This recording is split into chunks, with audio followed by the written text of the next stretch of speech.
Le jour où ça pète dans un seul des pays de la CEDEAO, toute la CEDEAO prend feu. Et si le président du Burkina Faso, le capitaine Ibrahim Traoré, a parlé d'hiver noir, il a parlé de toute la sous-région, il n'a pas parlé des pays de l'AES ou bien de tel ou tel pays de la fameuse CEDEAO. Donc, ce que je déplore, c'est que devant ces faits flagrants, que personne ne dise mot, les pays accusés ne disent mot, l'Union africaine ne dise mot, la CEDEAO, n'en parlons pas, l'autre ne peut pas dire mot parce que tout ce qu'on reproche à ces pays, c'est la CEDEAO qui sécrète ça, parce qu'elle est sous ordre. Donc, le président Tiani, on lui dit merci pour la clarté de ses interventions.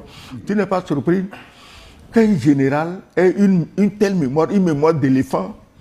Quand je l'ai entendu citer les localités de Côte d'Ivoire, mais ça m'a fait froid au dos. Ouais. Donc, puisqu'il a été sur le terrain. Justement, c'est un homme de terrain. Ce n'est pas les généraux salonards, des généraux de pacotille qui vont revenir dans 10 ans conquérir l'Afrique. Et quand ils finissent de vomir ces saletés, on leur déroule le tapis rouge dans certains pays africains parce qu'ils sont fiers que la France revienne les coloniser. Alors.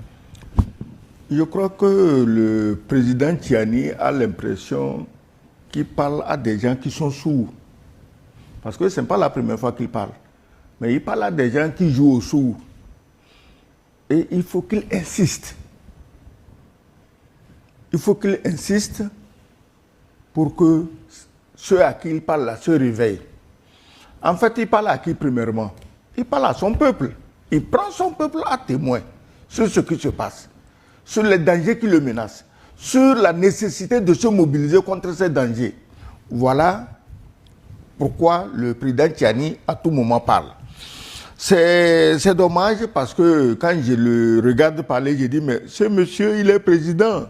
Sinon on devait le solliciter pour donner des conférences partout aux 4 coins du monde. Parce que je ne sais pas, mais sa tête c'est pas croyable. Sa mémoire, sa culture. Je ne sais pas combien de gens, combien de chefs d'État. Il semble que le président Mugabe, en son temps, était le président africain le plus diplômé. Ici, il n'est même pas question de diplôme. Il est question de culture et de connaissances concrètes de son milieu. Alors, le président Tiani, tu as demandé qu'est-ce qu'il y avait de neuf dans la conférence. Sur un point donné, mais j'ai été surpris d'apprendre que l'avion, en dehors des 2 avions de Askai, c'est-à-dire des avions